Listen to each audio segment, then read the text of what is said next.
Hello friends, இன்றைக்கி நம்ம என்ன பார்க்க போகிறோன்னா இட்லி சாம்பார் எப்படி பண்ணுறதுன்னு பார்க்க போகிறோம். சூப்பராக அவ்வளோ ஒரு வாசமாக சூப்பரான இட்லி சாம்பார் எப்படி பண்ணுறதுன்னு பார்க்கலாம். அதுக்கு முன்னாடி நம்ம சேனலை லைக் பண்ணுங்கள், சப்ஸ்கிரைப் பண்ணுங்கள், பக்கத்தில் இருக்கிற பெல் பட்டனை கிளிக் பண்ணிக்கோங்க. இப்போ வாங்க நம்ம எப்படி பண்ணுறதுன்னு பார்க்கலாம். 200 கிராம் துவரம்பருப்பு எடுத்துருக்கோங்க. இது ஒரு 4-5 பேர் சாப்பிட்ற அளவுக்கு எடுத்திருக்கேன். ஒரு 4 பல் பூண்டு எடுத்துருக்குறோம். தோலெல்லாம் நீக்கி எடுத்து வச்சுருக்கோம். தோலெல்லாம் உரித்து எடுத்துட்டோங்க. 4 பல் பூண்டு வச்சுருக்கோம். ஒரு மீடியம் சைஸ் தக்காளிங்க குட்டி குட்டியாக நம்ம கட் பண்ணி எடுத்து வச்சுருக்கோம் பாருங்கள். மீடியம் சைஸ் போதுங்க. ஒரு பெரிய வெங்காயங்க நல்லா நம்ம நீல வாக்கில் கட் பண்ணி எடுத்து வச்சுருக்கோம்.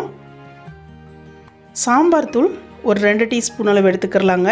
இது வீட்டில் அரைச்சது, நீங்கள் கடையில் வாங்கினது கூட எடுத்துக்கிறலாம்.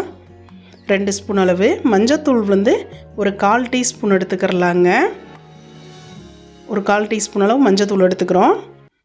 ஜீரகம் ஒரு 1/2 டீஸ்பூன் அளவு நம்ம எடுத்துக்கிறலாங்க. ஜீரகம் அவ்வளோ ஒரு வாசமாக இருக்கும் நமக்கு சாம்பாருக்கு தாளிக்கிறதுக்கு. கடுகு உளுந்து ஒரு 1 டீஸ்பூன் அளவு நம்ம எடுத்துக்கலாங்க. புளி நம்ம ஒரு நெல்லிக்காய் சைஸ் அளவு எடுத்துருக்கோங்க. ஒரு குட்டி பீஸாக தான் நம்ம எடுத்துக்கிறோம். பெருங்காயத்தூள் ஒரு 1/4 டீஸ்பூன் அளவு நம்ம எடுத்துக்கலாங்க. நல்லா வாசமாக இருக்கும் பெருங்காயத்தூள் சேர்த்திக்கிறப்ப நமக்கு. கருவேப்பிலை தழை கொஞ்சம் எடுத்துக்கிறோங்க. கொஞ்சம் தாளிக்கிறதுக்காக கொஞ்சம் கருவேப்பிலை எடுத்துக்கிறலாம். கொஞ்சம் மல்லித்தழை எடுத்துக்கிறலாங்க. அதை எடுத்து குட்டி குட்டியாக கட் பண்ணி எடுத்து வச்சுருக்கேன். ஆயில் ஒரு 2 டீஸ்பூன் அளவு எடுத்துருக்கேங்க. 1 ஸ்பூன் பருப்பு பொங்கி வராமல் இருக்கிறதுக்கு பருப்பில் ஊற்றி வேக விடுங்க. 1 ஸ்பூன் நம்ம தாளிக்கிறதுக்காக எடுத்துருக்கோம். இப்போ பருப்பு பாருங்கள், ஒரு 4-5 டைம் நல்லா கழுவி எடுத்துட்டேங்க. நல்லா தண்ணியில் அலசி எடுத்துட்டோம் பாருங்கள். இதை ஒரு குக்கரில் நம்ம இந்த பருப்பை சேர்த்திக்கிடலாம். நல்லா குக்கரில் சேர்த்திட்டு இதில் ஒரு 1/2 லிட்டர் அளவு தண்ணி சேர்த்திக்கிடலாங்க. பருப்பு வேகிறதுக்காக தண்ணி சேர்த்திட்டு இதில் 1 ஸ்பூன் அளவு நம்ம ஆயில் சேர்த்திக்கிடலாங்க. எண்ணெய் யூஸ் பண்ணுறீங்களோ சேருங்க. நெய் இருந்தாலும் சேர்த்திக்கிடலாம், நல்லா வாசமாக இருக்கும். நான் ஆயில் சேர்த்திக்கிறேன். ஒரு 4 பல் பூண்டையும் அதிலே சேர்த்திக்கிடலாம். பெருங்காயத்தூள் 1/4 டீஸ்பூன் அளவு எடுத்துருக்கோம், அதை சேர்த்திக்கிட்டோம். மஞ்சத்தூள் ஒரு 1/4 டீஸ்பூன் அளவு, அதையும் சேர்த்தி நம்ம நல்லா கலந்து கொடுத்துடலாங்க.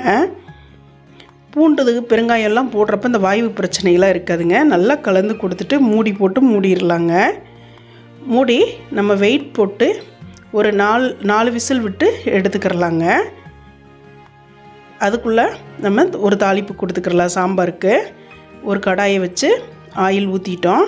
கடுகுளுந்து 1 டீஸ்பூன் அளவு சேர்த்திக்கிட்டோம். இப்போ ஜீரகம் 1/2 டீஸ்பூன் அளவு சேர்த்திக்கிடலாம்.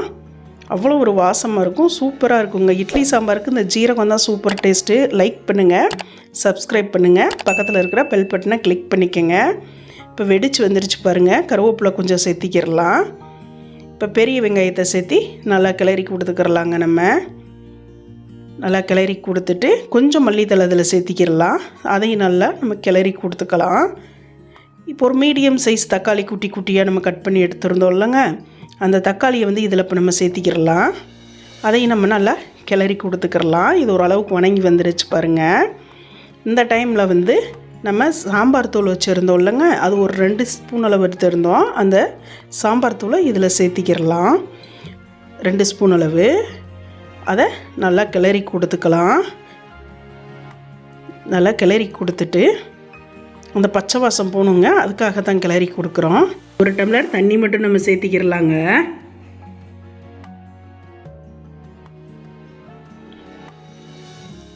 இப்போ நல்லா கிளறி கொடுத்துட்டோம் பாருங்கள். நல்லா கொதிஞ்சு வரட்டும்.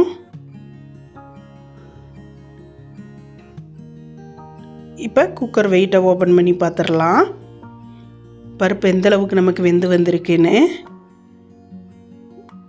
நல்லா வெந்து வந்துருச்சுங்க. ரொம்ப நைஸாக வெந்துடக்கூடாது, ஒன்றுக்கும் பாதிக்கமாக இருக்கணுங்க. அதாவது பாதி பருப்பு நமக்கு முழுசாக இருக்கிற மாதிரி இருக்கணும், அந்த மாதிரி இருக்கணுங்க. ரொம்ப நைஸாகவும் இருக்கக்கூடாது. இல்லை வேக்காடை பத்தலாயிட்டு நம்ம கொஞ்சம் கடைஞ்சி கொடுத்துக்கலாம். இப்போ பாருங்கள், நமக்கு சாம்பார் நல்லா கொதிஞ்சு வந்துட்டுருக்கு. இதில் புளிக்கரைசல் இருக்குல்லங்க, அதை நம்ம சேர்த்திக்கிறோம். சேர்த்தி நல்லா நம்ம கிளறி கொடுத்துக்கலாம். நல்லா வாசமாக சூப்பராக நமக்கு இட்லி சாம்பார் ரெடி ஆகிட்டுருக்குங்க. இப்போ பாருங்கள், நல்லா கொதிஞ்சு வந்துட்டுருக்கு. அவ்வளோ ஒரு வாசமாக இருக்குங்க. இப்போ நம்ம பருப்பு எடுத்து வச்சுருந்தோம்லங்க, அதை வந்து இதில் சேர்த்திக்கிடலாம். கடைஞ்சி வச்சுருந்த பருப்பை சேர்த்தி நல்லா கிளறி கொடுத்துக்கிடலாம். இப்போ இதோட திக்னஸ் வந்து நம்ம பார்த்துக்குறோங்க. குழம்பு எவ்வளோ கொழப்பாக இருக்குதுன்னு பார்த்துக்குறோம். இது கொஞ்சம் கொழப்பாக இருக்குது. இப்போ நம்ம ஒரு அரை டம்ளர் அளவு தண்ணி எடுத்து குக்கர்லேயே கழுவி அதில் ஊற்றிக்கிறோங்க. ஏன்னா அந்த பருப்பு வெந்த குக்கரில் இப்போ அந்த அளவுகள் வந்து நமக்கு கரெக்டாக வரும். இப்போ கொஞ்சம் மல்லித்தலை சேர்த்திக்கிடலாம். இதில் தேவையான அளவு நம்ம உப்பு சேர்த்திக்கிடலாங்க. அவங்க தேவைக்கேற்ப சேர்த்திக்கிடலாம். சேர்த்தி நல்லா கலந்து கொடுத்துடலாங்க. கலந்து கொடுத்துட்டு சூப்பராக குழம்பு நமக்கு ரெடி ஆகிட்டுருக்கு. திக்னஸ் பாருங்கள், இந்த அளவு இருந்தால் போதுங்க. சூப்பராக ஜம்முன்னு நமக்கு இட்லி சாம்பார் ரெடி ஆகுது. இது தோசை, இட்லி, தோசை, சாதத்துக்குமே சூப்பராக இருக்குங்க. அவ்வளோ ஒரு டேஸ்ட்டாக இருக்கும். அவ்வளோ ஒரு வாசமாக சூப்பராக நமக்கு ரெடி ஆகிட்டுருக்கு பாருங்கள். இட்லி சாம்பார் சூப்பராக ரெடி ஆயிடுச்சு. இதில் மினி இட்லி இருந்துச்சுங்க, அது கொஞ்சம் போட்டு நான் ஊற வச்சுருக்கேன்.